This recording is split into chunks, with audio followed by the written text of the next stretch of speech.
Bismillahirrahmanirrahim. Assalamualaikum warahmatullahi wabarakatuh. Teman-teman agroteknologi, pada kesempatan kali ini kita akan bersama-sama membahas dan mendiskusikan topik ke-9 tentang asimilasi karbon dan metabolismenya pada tanaman.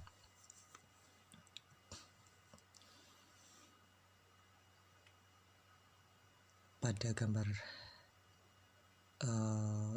ini merupakan siklus karbon, bisa kita lihat bersama, dimulai dari CO2 bebas yang kemudian diserap oleh tanaman atau pohon karena digunakan untuk proses fotosintesis, dimana dengan bantuan sinar matahari kemudian pohon ini daun ataupun tumbuhannya mati yang kemudian diuraikan, karbonnya berarti masuk ke dalam tanah menjadi fosil atau bahan bakar fosil. Kemudian ini organisme mati diurai, lalu kemudian dijadikan bahan bakar, kemudian asap CO2-nya, emisi pabriknya menjadi CO2 lagi kembali ke udara. Selain itu juga CO2 dihasilkan dari hewan yang bernafas. Kemudian ada karbon di dalam tubuh hewan yang kemudian mati diuraikan. Juga ada pohon yang melakukan respirasi, melakukan CO2. Jadi ini sederhana dari siklus karbon. Pada slide yang ketiga ini juga sama mengenai siklus karbon.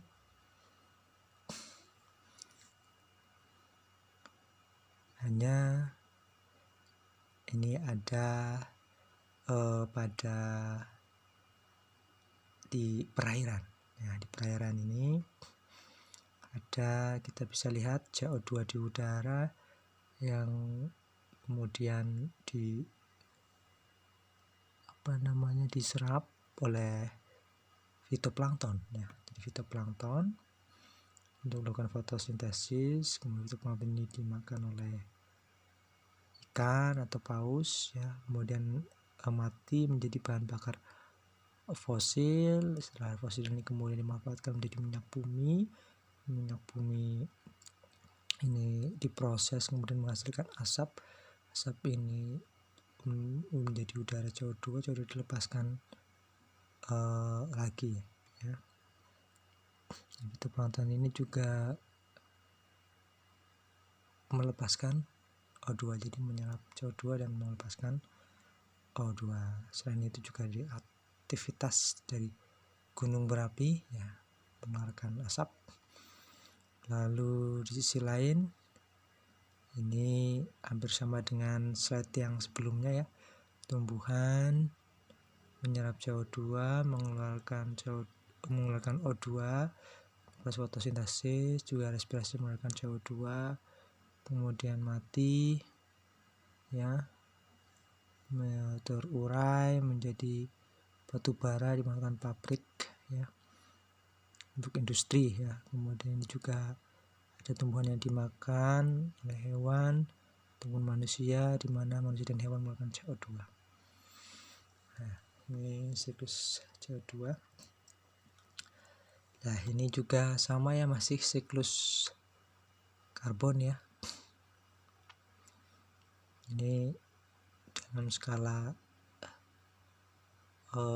yang lebih menyeluruh, ya, dimulai dari CO2 di udara, kemudian masuk ke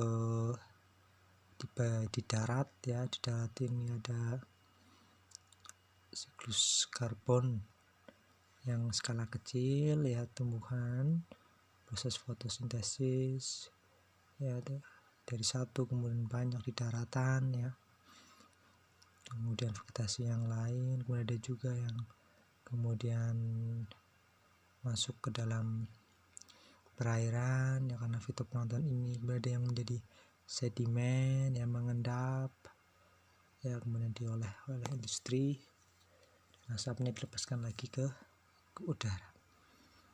Di prinsipnya hampir sama. Nah, seluruh alam semesta itu tersusun dari beberapa unsur kimia yang saling berkaitan satu dengan lain membentuk suatu komponen penyusun yang kompleks.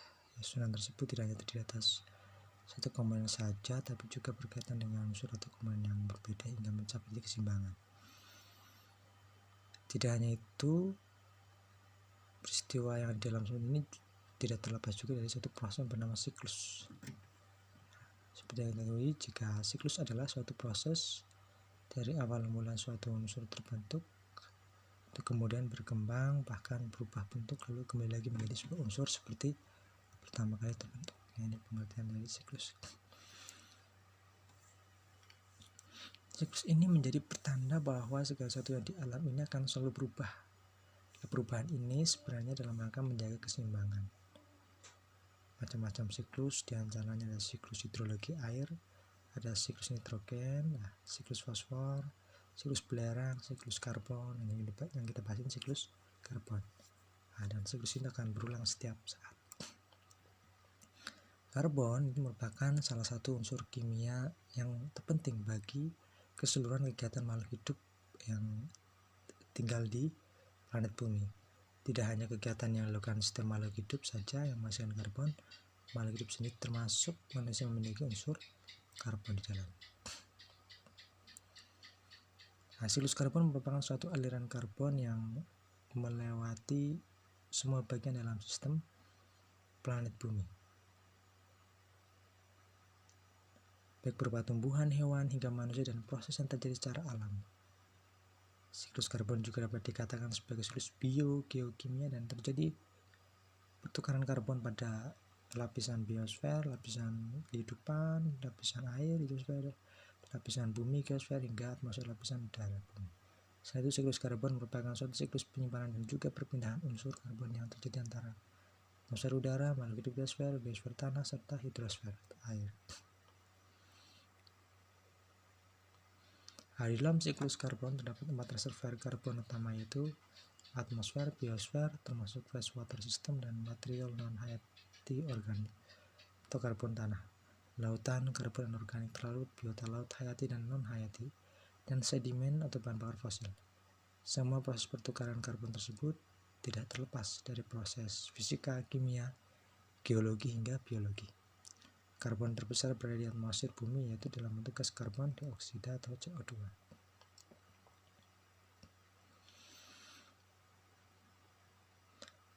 Pada slide sebelumnya, di siklus karbon itu sudah saya jelaskan tentang proses fotosintesis. Nah, jadi pada hakikatnya semua kehidupan di atas bumi itu tergantung langsung dari adanya proses asimilasi CO2 menjadi senyawa kimia organik dengan energi yang didapat dari sinar matahari. Dalam proses energi sinar matahari atau energi foton ditangkap dan diubah menjadi energi kimia dengan proses yang disebut fotosintesis. Ya. Proses ini berlangsung di dalam sel pada tumbuhan tinggi, tumbuhan pakis, lumut, ganggang hijau, biru, merah, dan coklat, dan berbagai jenis protozoa, golongan euglena, bakteri belerang ungu, dan bakteri belerang biru. Energi matahari yang ditangkap pada proses fotosintesis merupakan lebih dari 90% sumber energi yang dipakai oleh manusia untuk pemanasan cahaya dan tenaga. Ini adalah bagaimana cahaya sinar matahari itu masuk ke dalam bumi dan atmosfernya, yang dimana 30% dimanturkan kembali secara langsung ke ruangan, 46% diserap oleh atmosfer dan diubah menjadi panas, dan 23% diserap oleh bumi dan atmosfer dipakai untuk penguapan angin dan sebagainya. Energi disimpan dalam bentuk air dan es. Kurang dari 1% ditangkap oleh klorofil yang terdapat dalam tumbuhan hijau, daun, dan berbagai zat dipakai dalam proses fotosintesis, di mana energi matahari diubah menjadi energi kimia. Ini adalah proses fotosintesis pada daun tanaman. Kemudian proses fotosintesis pada tumbuhan tinggi dibagi dalam dua tahap.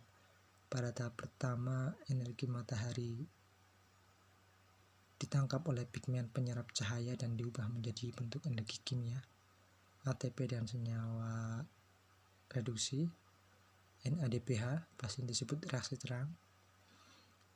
Atom hidrogen dari molekul H2O dipakai untuk produksi NADP menjadi NADPH dan O2 dilepaskan sebagai hasil samping reaksi fotosintesis.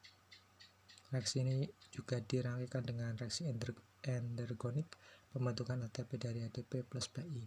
Dengan demikian tahap reaksi terang dapat dituliskan dengan bersamaan H2O plus NADP plus ADP plus PI dengan bantuan sinar matahari menghasilkan O2 plus H plus NADPH ditambah ATP. Nah, dalam hal ini pembentukan adenosin trifosfat dari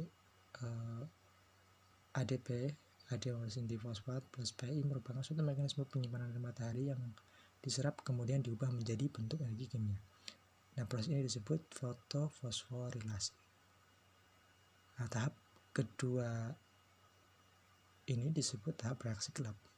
Dalam hal ini senyawa kimia bersinergi tinggi NADPH dan ATP yang dihasilkan dalam tahap pertama atau reaksi gelap dipakai untuk proses reaksi reduksi CO2 menjadi glukosa dengan bersamaan CO2 plus NADPH ditambah H plus ditambah ATP menjadi glukosa ditambah NADP plus ditambah ADP ditambah PI. Ini adalah tahap reaksi terang penjelasannya. Kemudian yang kedua adalah tahapan pengangkutan elektron dan fotofosforilasi. Ini adalah bagian alur bagaimana hubungan energi dan pengangkutan elektron dalam fotosintesis fotosistem 1 dengan energi 700 dan fotosistem 2 dengan energi 80.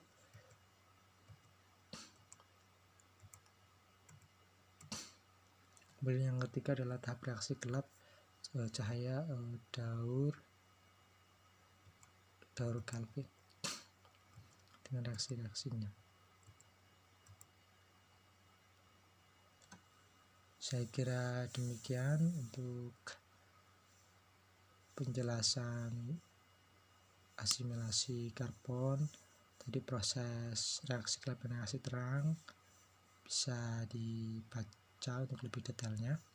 Barang ada yang belum jelas bisa kita diskusikan. Kurang lebihnya mohon maaf. Saya akhiri, wallahul muwaffiq. Wassalamualaikum warahmatullahi wabarakatuh.